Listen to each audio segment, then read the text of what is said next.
Hi guys, so this is Module 6, Lesson 10, Decimals and Fractions. We're going to be comparing fractions and we're going to spend a couple of days on that and do our final for decimals.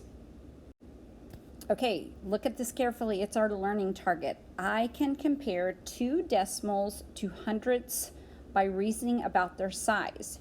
Recognize that comparisons are valid only when the two decimals refer to the same whole.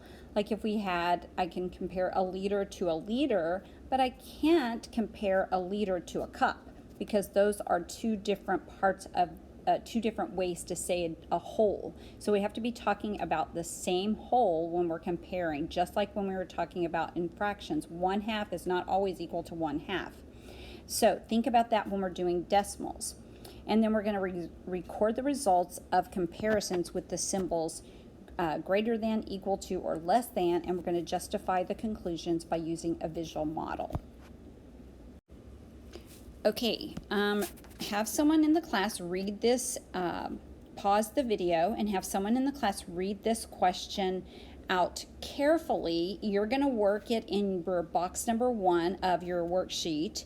And then once you've worked it and you've talked about it, look back at this video, turn on the video again, and you should see what the answer is to check your answer. Okay, so we're trying to find who can pour all of her water into Emily's beaker without going over 1 liter. So all of these are equal to 1 liter, the top.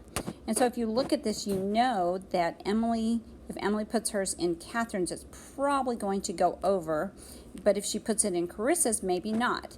And the way that we can find out for sure is we take this and 3 liters and see how much that equals. We can add that together.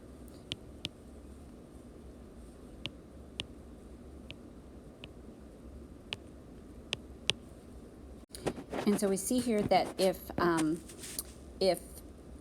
Carissa pours hers into Emily's, that it's not going to go over 1 meter. It's going to be a little bit below 1 meter. It's going to be at 0.93. Okay, so that was kind of a challenge question. Let's go on to number 2.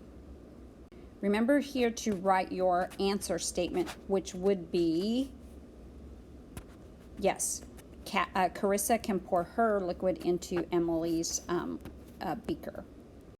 Okay, so you're going to draw 2 area models here to see if Jessie is right or Felix is right. So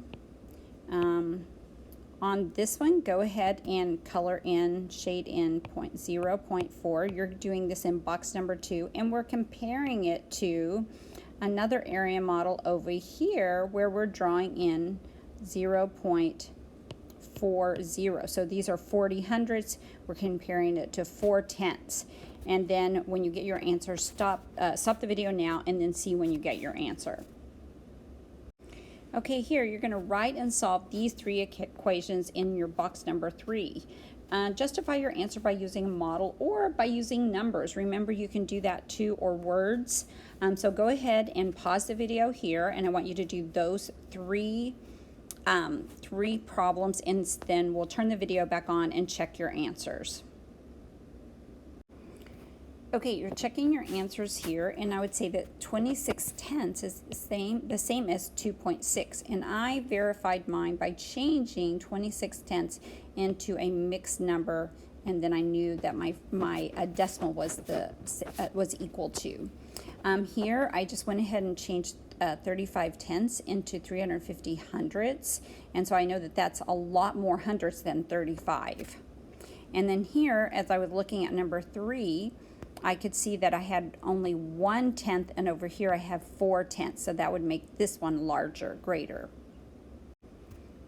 Okay, I want you to go ahead and answer these 3 equations, and then would you compare with someone sitting next to you? Talk about how you know for sure. How can you prove, how can you justify that your answer is correct? Once you have done that, raise your hand, and the substitute will go ahead and click to the next slide so you will know what to do in the rest of your math time today. Okay, first of all, get out your Learn book. I want you to do page 75 and 76. I also put on here what your homework is, but it's also on the homework page. When you finish page 75 and 76, would you check with a buddy and then put your book away? And then would everybody work on IXL section S, sections 16 through 23. Work really hard and see how much you can get done before the end of math time today. If you are in the coding group, I will meet with you tomorrow when I get back to school. So don't do anything with coding today, but I will meet with you tomorrow. Okay, guys, have a great math lesson. Bye-bye.